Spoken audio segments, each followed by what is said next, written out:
আসসালামু আলাইকুম। সবাই কেমন আছেন? আশা রাখছি সবাই ভালো আছেন। আজকে ছিল ১৯ অক্টোবর ২০২৫। আজকে আমার মেয়ের ছবি তুলতে গিয়েছি। মেয়ের সাথে আমরাও ছবি তুলেছি।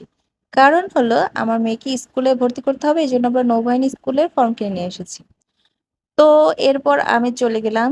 আ পরদিন হচ্ছে এই যে বাবুকে নিয়ে চলে যাচ্ছি ওর ফর্ম কিনতে। না সরি ফর্ম ওর বাবা কিনে এনেছিল। আমি ওটা জমা দিতে গিয়েছিলাম এবং কি ক্রাইটেরিয়া আছে পূরণ করতে সেটা গিয়েছিলাম। এরপর আসলো জন্ম নিবন্ধন ঠিক করতে। তারপর জন্ম নিবন্ধন ঠিক করতে চলে গেলাম। এই যে আর আজকে ফাইনালি সবকিছু ফর্ম-টর্ম পূরণ করে এই যে সবকিছু নিয়ে আমি এখন বের হব আমার মেয়ের স্কুলে যাওয়ার জন্য। তো সবকিছু যাওয়ার আগে আরেকবার দেখছিলাম আর ছবিগুলো আগেই ব্যাগে ভরে নিয়েছি। তারপরেও সবকিছু খুলে খালে এইভাবে দেখছিলাম যে কোনো কিছু বাদ পড়লো কিনা। কারণ তাহলে তো আবার ফিরে এসে আবার ফর্ম নিতে হবে।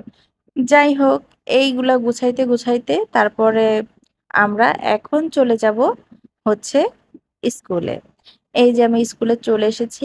স্কুলে এসে যেখানে ফর্মটা জমা দেয়, সেখানে ফর্মটা জমা দিয়েছি এবং আমার মেয়েকে নিয়ে কিন্তু সকালে ভোরে একবার এসেছিলাম ওর বাবার সঙ্গে, ওর ভাইয়াকে সাথে নিয়ে।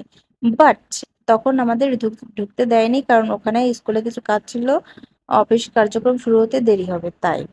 তারপরে যে এই তো এখন আমি একা এসে ফর্ম জমা দিয়ে চলে গেলাম আর এইটুকুন ভিডিও করে নিয়ে গেলাম স্মৃতি হিসাবে যে আমার মেয়ের স্কুলেরটা। আর এখানে গাড়ি বহর দেখে মনে হচ্ছে মানে কোনো ভিআইপি একটা জায়গা। ঠিক আছে? তো এই পর্যন্তই। আল্লাহ হাফেজ।